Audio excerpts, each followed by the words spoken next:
മലാപ്പറമ്പിലെ അനാശാസ്യ കേന്ദ്രവുമായി ബന്ധപ്പെട്ട കേസിൽ കൂടുതൽ അന്വേഷണത്തിന് പോലീസ്.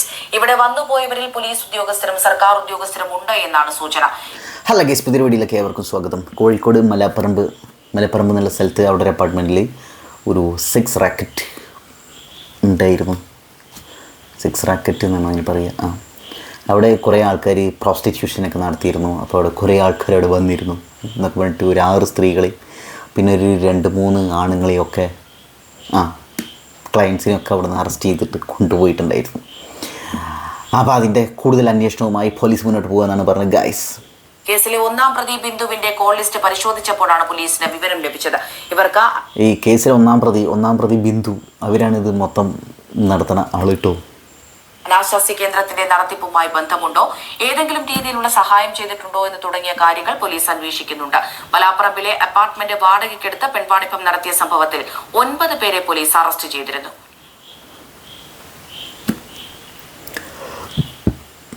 അപ്പോൾ ഇതാണ് സംഭവം.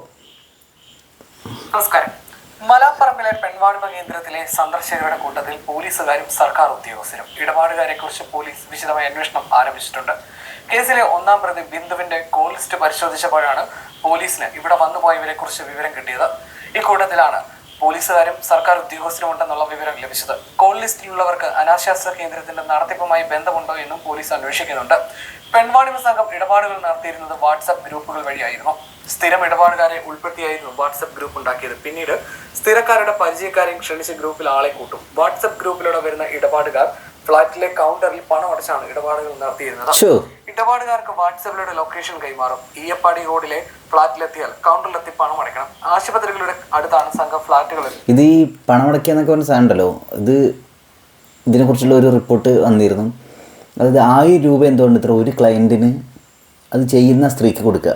ഓക്കെ, 2500 രൂപ മുതൽ 3500 രൂപ വരെ എത്ര ടോട്ടൽ കിട്ടുക. ബാക്കിയുള്ളവർ ഇടനിലക്കായിരിക്കും. അപ്പോൾ ഒരു ദിവസം ഒരു 10 ക്ലയൻസ് ഒരാൾക്ക് വരികയാണെങ്കിൽ അവസ്ഥ ആലോചിച്ചൊക്കെ. അപ്പോൾ ഈ ഇമാതിരി പരിപാടികളിലൊക്കെ ഇറങ്ങാനുള്ള ഇതൊരു വലിയൊരു മാഫിയാണ് സാധനം അല്ലേ. നമ്മളതിനെ ആൾ വരുന്നു, ഒരു പെണ്ണ് അവിടെ വെക്കണു, ഒരു സ്ത്രീ അവിടെ വെക്കണം, വേണ്ടവർ വരുന്നു, 500 രൂപ കൊടുക്കണം, പോകണം. ഇങ്ങനെ എടുക്കരുത്. ഇതൊരു വലിയൊരു മാഫിയാണ് സാധനം. ഇടനിലക്കാരും ഒക്കെ ഉള്ള ബ്രോക്കേഴ്സും ഒക്കെ ഉള്ള ഒരു വലിയൊരു സംഭവമാണ്. ഇപ്പോൾ ആണല്ലേ ഗവൺമെൻറ് ഉദ്യോഗസ്ഥരും ഇതൊക്കെ ഉണ്ട് എന്നാണ് പറയണത്. രോഗികളുടെ കൂടെ എത്തുന്നവരായിരുന്നു പ്രധാനമായും ഇവരുടെ ഇടപാടുകാർ. ഇത് ആരോ വീഡിയോ ചെയ്യണം ഞാൻ കണ്ടിട്ട്. ഹരിയണ്ണനായിട്ടാണോ എന്ന് ഡൗട്ട് ഉണ്ട്. ഹരിയണ്ണനെ കുറ്റപ്പെടുത്തല്ല കേട്ടോ. ഒരാൾ പറഞ്ഞൊരു കാര്യത്തിനോടാണ് നമ്മൾ ചെറിയൊരു എതിർപ്പ് എന്നല്ല, സംശയം. അതായത് രാവിലെ ഇറങ്ങിപ്പോകുന്നു വീട്ടിൽ നിന്ന് ഡ്രസ്സൊക്കെ ചുറ്റിയിട്ട്, പിന്നെ വൈകുന്നേരമാണ് വരുന്നത്.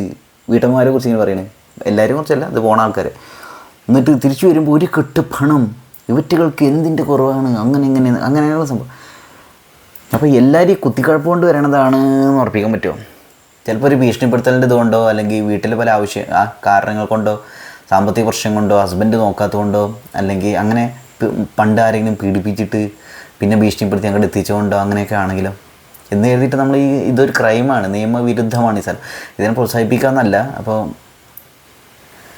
അങ്ങനെയൊക്കെ ആവുമല്ലോ. ഇതിന് പിന്നെ കാരണം കൂടി മനസ്സിലാക്കിയിട്ടുണ്ടെങ്കിൽ, ആ കാരണങ്ങൾ ഇല്ലാണ്ടാക്കിയിട്ടുണ്ടെങ്കിൽ ഇങ്ങനെയുള്ള ക്രൈംസ്, ഇങ്ങനെയുള്ള വിഷയങ്ങൾ ഉണ്ടാവില്ല തോന്നുന്നു. ഇവരുടെയൊക്കെ ഇപ്പോൾ തലയിൽ കൂടെ മുണ്ടിട്ടിട്ടൊക്കെയാണ് ഇവർ അറസ്റ്റ് ചെയ്ത് കൊണ്ടുപോകുമ്പോഴൊക്കെ കാണിക്കുന്നത്. പക്ഷേ എന്താ കാര്യമെന്ന് വെച്ചാൽ മാസ്കൊക്കെ ഇട്ടിട്ട് പലരും ഇങ്ങനെ. പക്ഷേ പലരും എന്താ വെച്ചാൽ ഇതൊക്കെ ഒഴിവാക്കിയിട്ട് മാസ്ക് മാത്രമേ ഉണ്ടാവുള്ളൂ, ടാറ്റു ഒക്കെ അടിച്ചിട്ട് അങ്ങനെയുള്ള ടീംസിനൊക്കെയാണ് അവിടെ ഉള്ളത് പലരും. അപ്പോൾ ഈ ബാംഗ്ലൂരിൽ നിന്ന് ബാംഗ്ലൂർ, അവിടുന്ന് കേരള, കർണാടക എന്നുള്ള സ്ഥലങ്ങളിൽ നിന്നൊക്കെയാണ് പെണ്ണുങ്ങളവിടെ വരണത് എന്നൊക്കെയാണ് അവിടെ പറയണത്. അപ്പോൾ എന്താണ് അല്ലേ, സ്വന്തം ഇഷ്ടപ്രകാരം ആളുകൾ ഇങ്ങനെ വരും തോന്നുന്നുണ്ടോ? എങ്ങനെ ഇവർക്ക് എവിടെ നിങ്ങളെ പെണ്ണുങ്ങളെ കിട്ടുന്നുണ്ടായിരിക്കുക? എങ്ങനെ ഇതിവിടെ നിയമവിരുദ്ധമായിട്ട് ഇങ്ങനെ ഇത്രയും ഇപ്പോൾ ഗവൺമെൻറ് ഒഫീഷ്യൽസൊക്കെ അവിടെ ഉണ്ട് എന്നൊക്കെ പറഞ്ഞില്ലേ, വരുന്നുണ്ട് ക്ലയൻസായിട്ട്, എങ്ങനെ ഇത് നടത്തുന്നുണ്ടായിരിക്കുക? ഇവരെല്ലാവരും സപ്പോർട്ടില്ലാണ്ട് ഇങ്ങനെ ഒരു സംഭവം അവിടെ നടക്കുന്നു നിങ്ങൾക്ക് തോന്നുന്നുണ്ടാ? ഇത് വേറെ പല കളികളുണ്ടായിരിക്കും.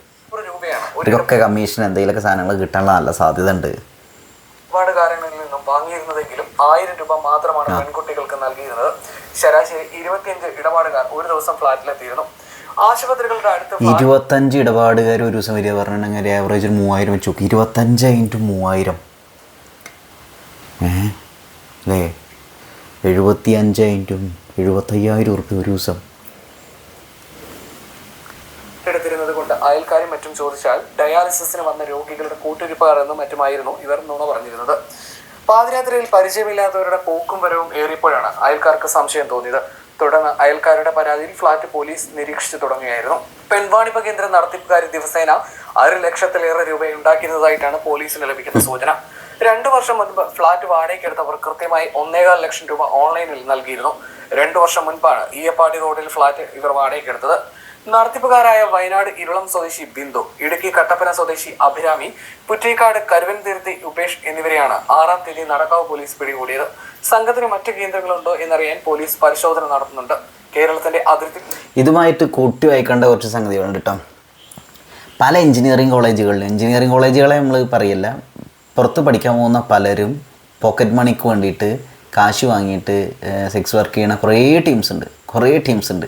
പലരും അത് പുറത്ത് പറയില്ല എന്നുള്ളത്. അതായത് അവർക്ക് അവരുടേതായ ആവശ്യങ്ങൾക്ക് വേണ്ടിയിട്ട് വീട്ടിൽ നിന്ന് പൈസ ഇട്ടാണ്ട് വരിക, അല്ലെങ്കിൽ വീട്ടുകാർ വേണ്ട രീതിയിൽ ശ്രദ്ധിക്കാണ്ട് വരിക ഒക്കെ ചെയ്യുന്ന സമയത്ത് ഇവർ ചെയ്യണം പല കലാപരിപാടികളാണത്. നമ്മളത് സദാചാരത്തിൻ്റെ കണ്ണുകളിൽ അവർ ചെയ്ത് തെറ്റാണ്, അവർ പ്രോസ്റ്റിറ്റ്യൂട്ടാണെന്നൊന്നും പറഞ്ഞിട്ടൊന്നും കാര്യമില്ല. എന്തുകൊണ്ടാണ് അവരിങ്ങനെ ഒരു കാര്യത്തേക്ക് ഇറങ്ങണമെന്നുണ്ട് വെക്കുക? സ്വന്തം ഇഷ്ടപ്രകാരം ഒരാൾ സെക്സ് വർക്കിന് ഇറങ്ങുന്നു തോന്നുന്നുണ്ടോ? അങ്ങനെ ഇറങ്ങുന്നവരുണ്ടായിരിക്കാം അല്ലേ? അങ്ങനെ അല്ലാത്ത ആളുകളായിരിക്കും കൂടുതലും. ഇതിൽ ഞാൻ ഇൻസ്റ്റാഗ്രാമിലിട്ട് ഒരുത്തിരി ഇത് കണ്ടല്ലോ, റീല്. 30 പുറത്തെവിടെ പോയിട്ട് ഒരു പോൺ ഫിലിമിലൊക്കെ അഭിനയിക്കുകയൊക്കെ ചെയ്തിറങ്ങും. 30 എയ്ഡ്സ് വരുമെന്ന് പേടിച്ചിട്ട് പിന്നെ നിർത്തി പോകുന്നു എന്നൊക്കെയാണ് 30 റീലിലൊക്കെ പറഞ്ഞിരുന്നത്. അതായത് അധികം പ്രായമൊന്നുമില്ല, കോളേജിൽ എന്തോ പഠിച്ചുകൊണ്ടിരിക്കുക. 30 പറയണത് എന്താ വെച്ചാൽ എന്തോ കാമുകൻ തേച്ചു പോയി. കാമുകൻ ഒരു അവസരം കിട്ടിയപ്പോൾ ഇങ്ങനെ പച്ചയ്ക്ക് പറയുകയാണ് റീലിൽ, കാമുകന് അവസരം കിട്ടിയപ്പോൾ കയറി പണിതു, എന്നിട്ട് അവൻ്റെ പണി നോക്കിപ്പോയി. അപ്പോൾ എനിക്ക് വിഷമമായി, ഹാർട്ട് ബ്രേക്ക്, അതിൻ്റെ പ്രശ്നങ്ങളുണ്ടായിരുന്നു. അപ്പോൾ അച്ഛൻ എന്നോട് വീട്ടിൽ വരാൻ പറഞ്ഞു. അച്ഛൻ കള്ളുടിയൻ അങ്ങനെ എന്തോ പ്രശ്നമാണ്, കള്ളുടിയൻ അങ്ങനെ എന്തൊക്കെയാണ്. വീട്ടിൽ വരാൻ പറഞ്ഞു. വീട്ടിൽ വന്നപ്പോൾ അച്ഛനും എന്തോ കൊച്ചച്ഛനാ ഇത് തമ്മിൽ വീണ്ടും പീഡിപ്പിച്ച് അവിടെ കൂടി തൊടാൻ തുടങ്ങി, ടച്ച് ചെയ്യാൻ തുടങ്ങി. അപ്പോൾ 30 അവിടെ നിന്ന് ഇറങ്ങി, വീട്ടിൽ നിന്ന് ഇറങ്ങി. അപ്പോൾ ചെറുപ്പം മുതലേ വീട്ടുകാരൊന്നും നാട്ടിൽ ഇത് നോക്കണില്ലായിരുന്നു എന്നൊക്കെ പറയുന്നുണ്ട്. എന്നിട്ട് 30 എന്ത് ചെയ്ത് 30 പോൺ ഫിലിമിലും ഇതൊക്കെ പുറത്ത് ആൾക്കാർ കൊണ്ടുപോയി. അങ്ങനെ നമ്മുടെ കേരളത്തിൽ നടക്കണം, മലയാളിയാണ്. അപ്പോൾ ഞാൻ പറഞ്ഞു വരുന്നത്, ഇവർ ടാർഗറ്റ് ചെയ്യുന്ന ഗേൾസിന് യുവതികളെയൊക്കെ ഉണ്ടായിരിക്കും അല്ലേ? ചിലപ്പോൾ വിധവകളായിരിക്കാം, നമുക്ക് വീട്ടിൽ സാമ്പത്തികമായിട്ട് പ്രശ്നമുള്ളവരായിരിക്കാം, അല്ലെങ്കിൽ ഭർത്താവ് വേണ്ട രീതിയിൽ നോക്കാത്തവരായിരിക്കാം, ഭർത്താവ് കുടിച്ചു വന്ന് തോന്നിയ കാണിക്കുന്ന കഞ്ചാവടി ഭർത്താവ്, അങ്ങനെയുള്ള സംഗതികളായിരിക്കാം, പീഡിപ്പിക്കപ്പെട്ട ആളുകളായിരിക്കാം, ഭീഷണിപ്പെടുത്തിയിട്ടായിരിക്കാം, എന്തെങ്കിലും ആയിരിക്കാം. അല്ലെങ്കിൽ ഇങ്ങനെ പോയാലും കുഴപ്പമില്ല എന്ന് വിചാരിക്കുന്ന ടീംസ് ആരെങ്കിലുമൊക്കെ ഉണ്ടായിരിക്കും അല്ലേ? അതിനെന്തെങ്കിലും ഒരു കാരണം ഉണ്ടായിരിക്കും അല്ലേ? എന്താ അതില്ലേ? എന്തായാലും വളരെ തറവായിട്ടുള്ള ഡീറ്റെയിൽ ആയിട്ടുള്ള ഒരു ആഴത്തിലുള്ള ഒരു ഇൻവെസ്റ്റിഗേഷൻ വേണ്ടിവരും.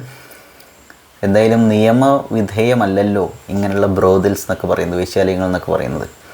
അതിൻ്റെ ഇടയിൽ കൂടെ ഇങ്ങനെയുള്ള ബിസിനസ്, എന്നിട്ട് അത് ഇങ്ങനെയുള്ള പല ആൾക്കാരുടെ സപ്പോർട്ടും കൂടി. എന്താ അല്ലേ, എളുപ്പത്തിൽ കാശുണ്ടാക്കാമെന്ന് വിചാരിച്ചിട്ടുണ്ടാവും. ഇതായിരുന്നു സംഭവം. എന്തായാലും അതിന് വരും ദിവസങ്ങളിൽ കാണാം ഇതെങ്ങോട്ടാണ് പോകുന്നതെന്ന്. ഒന്നും പറയാൻ പറ്റില്ല, ഒന്ന് ആലോചിച്ച് നോക്കി. ഇത് ചൈൽഡ് ട്രാഫിക്കിങ്ങോ അങ്ങനെ ഇങ്ങനെയൊക്കെ ആയിട്ട് ഈ സാധനം ചിലപ്പോൾ പോകണ്ടായിരിക്കാം. മൈനറായിട്ടുള്ള ഗേൾസിന് ബോയ്സിനൊക്കെ അവിടെ കൊണ്ടുവന്നുള്ള അവസ്ഥ എന്താ? ഇന്നത്തെ കാലത്ത് ആണുങ്ങളും പെണ്ണുങ്ങളും ആരും സേഫ് അല്ല അല്ലേ? ചിലപ്പോൾ ഇതിന് വേറെ പലതായിട്ട് ലിങ്കൊക്കെ ഉണ്ടെങ്കിലോ. ഈ കേസ് അങ്ങനെ തട്ടി മുട്ടിയിട്ട് പൂഴ്ത്തി വെച്ച് അങ്ങനെ പോകാണ്ടിരുന്നാൽ മതിയായിരുന്നു.